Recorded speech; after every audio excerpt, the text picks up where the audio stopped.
ماضی میں بشرا بیوی سے گالیاں کھانے والے سلمان اکرم راجہ علیمہ خان سے کلاس کروانے کے بعد اپنے عہدے سے مستعفی ہو گئے۔ تحریک انصاف کی سیاسی کمیٹی کی بغاوت کے بعد اب پارٹی کے سیکرٹری جنرل سلمان اکرم راجہ نے بھی پارٹی سے راہیں جدا کرنے کا فیصلہ کر لیا ہے۔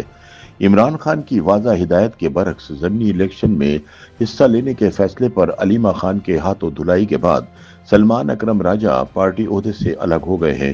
مبصرین کے مطابق سلمان اکرم راجہ کا استعفیٰ محض ایک فرد کا ذاتی فیصلہ نہیں بلکہ پارٹی کے اندر موجود گروہ بندی، انتشار، بد انتظامی اور قیادت کے فقدان کا عکاس ہے، جس سے معلوم ہوتا ہے کہ تحریک انصاف کے اندر فیصلے کسی واضح پالیسی یا ادارہ جاتی ڈھانچے کے تحت نہیں بلکہ ذاتی پسند اور ناپسند اور خاندانی اثر و رسوخ کی بنیاد پر کیے جا رہے ہیں۔ تحریک انصاف کے سیکرٹری جنرل سلمان اکرم راجہ کے استعفے نے پارٹی کے اندر موجود اختلافات اور قیادت کے بحران کو ایک بار پھر آشکار کر دیا ہے۔ ذرائع کے مطابق ان کی علیحدگی اختیار کرنے کی فوری وجہ ضمنی انتخابات میں حصہ لینے یا نہ لینے کے معاملے پر پارٹی کے اندر شدید اختلاف رائے اور عمران خان کی بہن علیمہ خان کے ساتھ پیدا ہونے والا تناؤ بتایا جا رہا ہے۔ علیمہ خان کا موقف تھا کہ چونکہ عمران نے ضمنی انتخابات میں حصہ لینے کی اجازت نہیں دی تھی، اس لیے پارٹی کو اس فیصلے سے انحراف نہیں کرنا چاہیے۔ دوسری طرف سلمان اکرم راجہ نے پارٹی کی سیاسی کمیٹی کے ذریعے امیدواروں کو نامزد کرنے کا عمل آگے بڑھایا، جس پر سخت اعتراضات سامنے آئے اور بالآخر سلمان اکرم راجہ اپنے عہدے سے مستعفی ہو گئے۔ ذرائع کا کہنا ہے کہ عمران خان نے فیصلہ کیا تھا کہ پی ٹی آئی ارکان کی 9 مئی مقدمات میں سزاؤں اور نااہلی کے باعث خالی ہونے والی نشستوں پر ہونے والے ضمنی انتخابات پر پی ٹی آئی اپنے امیدوار کھڑے نہیں کرے گی۔ تاہم پارٹی کی سیاسی کمیٹی نے 2 حلقوں میں امیدوار نامزد کر دیے اور یہ عمل سلمان اکرم راجہ کی منظوری سے ہوا، جس پر علیمہ خان کو سخت تحفظات تھے۔ علیمہ خان کا کہنا تھا کہ چونکہ عمران خان کی رضامندی نہیں تھی، اس کے باوجود سلمان اکرم راجہ نے انتخابات کے لیے پارٹی کے امیدوار نامزد کیے۔ ذرائع کے مطابق ضمنی الیکشن لڑنے والے اختلافات کے علاوہ عمر ایوب کی نااہلی کے بعد سلمان اکرم راجہ نے ہی عمران خان کو قومی اسمبلی میں قائد حزب اختلاف کے لیے محمود خان اچکزئی کا نام دینے پر مائل کیا تھا، جس پر پارٹی رہنماؤں کو شدید تحفظات تھے، جس کا نتیجہ سلمان اکرم راجہ کی چھٹی کی صورت میں نکلا۔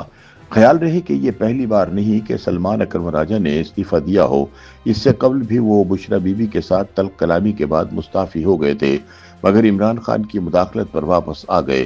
اس بار تاہم معاملہ زیادہ پیچیدہ نظر آ رہا ہے، کیونکہ نہ صرف علیمہ خان بلکہ دیگر رہنماؤں نے بھی ان کے فیصلوں پر کھلے عام سوالات اٹھائے ہیں۔